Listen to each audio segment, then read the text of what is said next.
Hi everyone, and welcome to my hangout all about Wunderlist.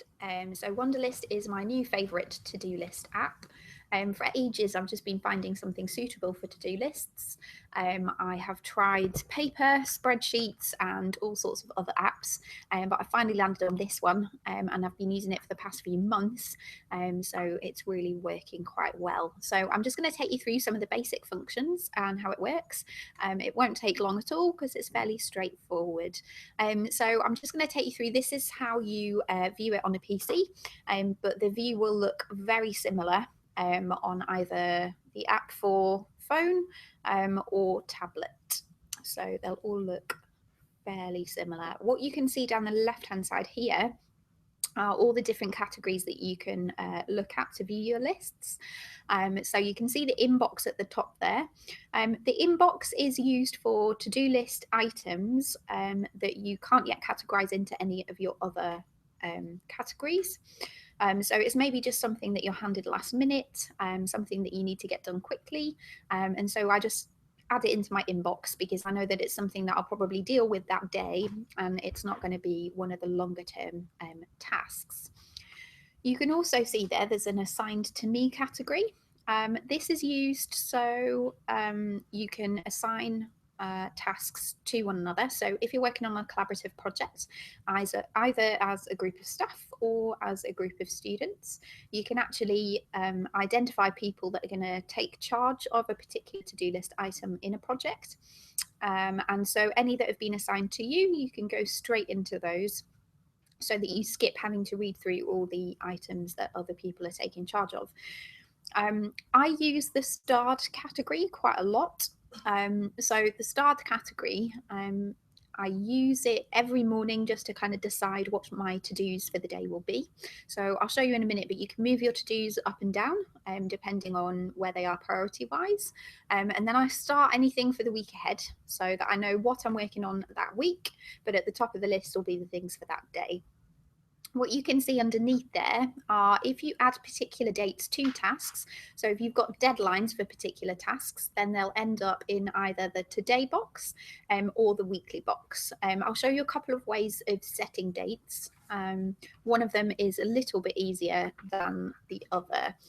So you do have choices there.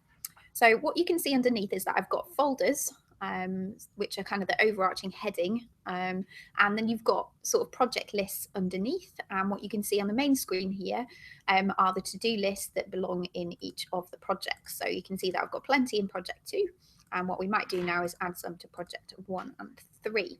So at the bottom, I just want to show you quickly how you create a new list. So you just click on create list. And I'm just going to call this test 4, and then I can click save.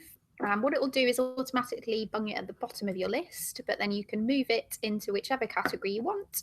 And you can see that I could move it above project 1 or below it, depending on where the priority was for me. Okay, so if I go back into test project 2, this is what a to-do list will look like. So you can add tasks at the top here. So on the left-hand side there, you can just see a little microphone. So you could add your task just by speaking it in, but I'm just going to type this one. So we're going to do task 3 for Martin, and I'm just going to press enter.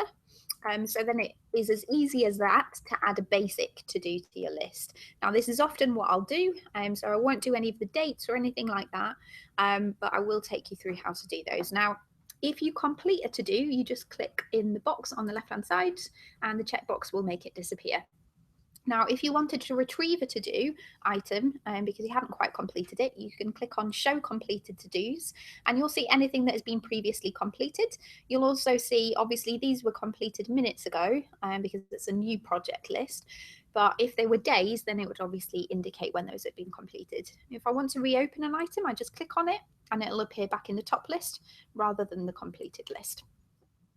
So to star an item, you just click on the star on the right hand side, and you'll see that it automatically goes to the top of this list. If you didn't want that, you can then just move it down so that you can play around with your priorities. What that will also do is now shoot it straight into the starred list, so you can see that I've now got 23 items in there.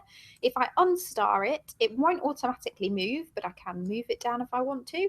And you can now see that I've got 22 items in that starred list. So you can see that it's going up or down depending on whether I'm starring them.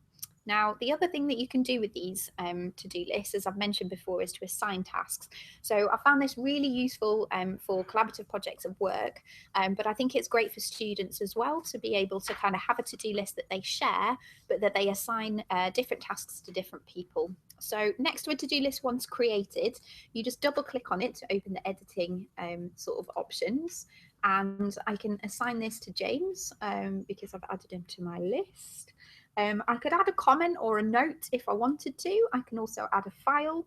And I can also add a reminder date. So if I wanted a reminder that obviously this is due on Friday, but I wanted a reminder on Thursday so that I could make a start on it, then I could also do that there. So James will now be able to see in Wunderlist that that is assigned to him in his assigned to me list. So in terms of setting a date, obviously this one has a date set on it already. I'm going to just show you two ways of doing that. Now, when you click to add a to-do at the top, you can see that a calendar, a person and a star appear. So you can star it immediately. You can assign it to somebody immediately, but you can also add in a date. So I'm going to add this task for tomorrow.